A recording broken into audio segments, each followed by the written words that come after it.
How's everybody doing? Today is August 31st. I have a book here that I borrowed from the library. Copernicus Secret, How the Scientific Revolution Began, written by Repcheck. There's the front of the cover right there. And I'm on page 33, and a thought came to me which I wanted to share with my audience. The Copernicus family was extremely well off when baby Nicholas joined them. Nicholas Sr. was at least 45 years old, and more likely closer to 50.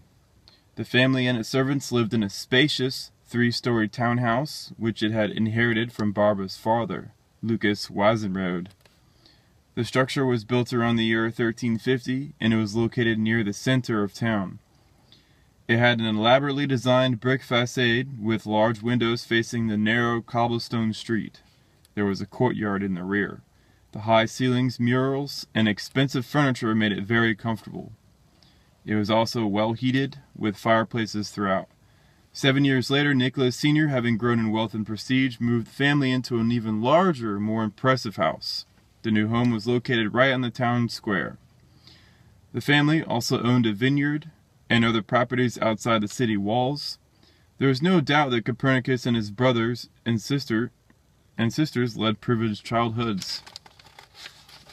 So basically, he came from a very, very wealthy background. You know, the clean, well-maintained streets were all paved with cobblestones. Each block had at least one church, inn, and granary. The first house that young Nicholas lived in was only 2 blocks away from one of the town gates, beyond which flowed the waters of the Vistula.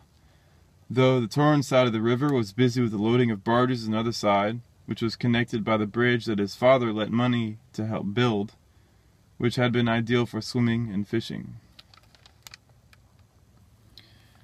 So basically, we have Copernicus living in a very wealthy area of this part of town, of his country, and his family being pretty well off. So that is going to lead into speculation as to why it is that Copernicus even started studying the stars. It says here, page 36, at this stage, there was no indication that young Nicholas was destined for fame. His father and grandfather had been successful businessmen, which meant that they were astute thinkers. But that is all we know. In his few writings, Copernicus gave no hint as to what motivated him to study the night sky so intently. As mentioned in the previous chapter, Regiomontanus was constructing astronomical tables as a teenager. There was no evidence that Copernicus displayed a similar predisposition. So, in the earlier parts of this chapter, they talk about Regiomontanus, who was a child genius, so to speak, and had his peers as being much older gentlemen.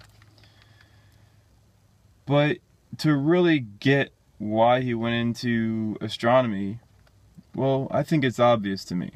It's because his family was in the church. So naturally, if your family wants to study God and is in the church, where do you look for this, God? Well, you look up, you look at the stars. And since Copernicus wasn't exactly, well, he was in the church too, it says here. Can't remember what his titles were or what he was doing in there. But, granted, he could afford to be a child and live in this kind of safe area to be able to look at the stars at night and wonder about them and think about them all the time, and to let those ideas sort of like play around in his mind. And as well, it would make more sense for Copernicus not to be a part of the astronomical chart making people and to be a part of those same people who were studying the stars. I think it would be a good idea for him to stay away from them, so to speak, and try to come up with things on his own terms.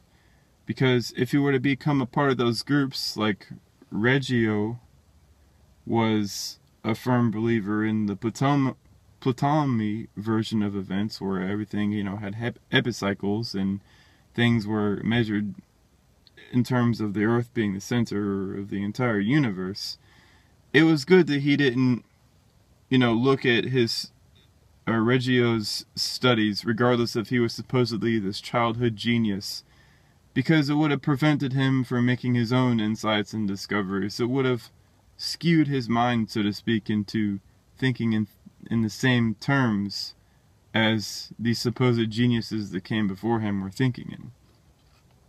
He was a free mind, a mind that could wander about and make insightful discoveries on his own terms.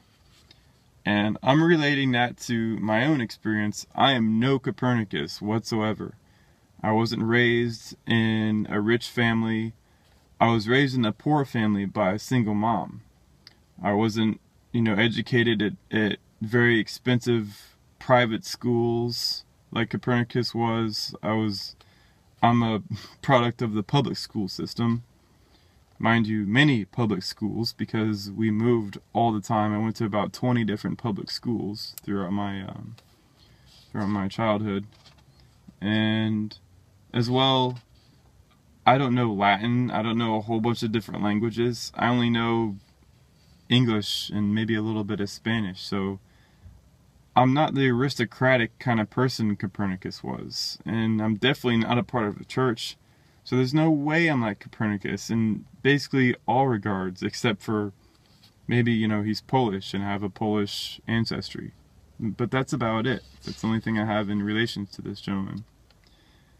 But to think, the thing that I had similar to Copernicus was he didn't become a part of the astronomical society of that time. He didn't really concern himself with it. It came after he had formed his own ideas. So basically, there's two ways I think people can be a part of these societies. There's one, become a part of the society first, and then get raised up inside of that society believing everything that they believe in and think that that's the way everything is going. Or there's a second way, is form your ideas first and what you think is going on, and then compare and contrast your ideas with the society and the community that's astronomical community second. That way, you can compare and really see if what the ideas are and if they actually make sense to you and where you think, astronomy and understanding nature is going.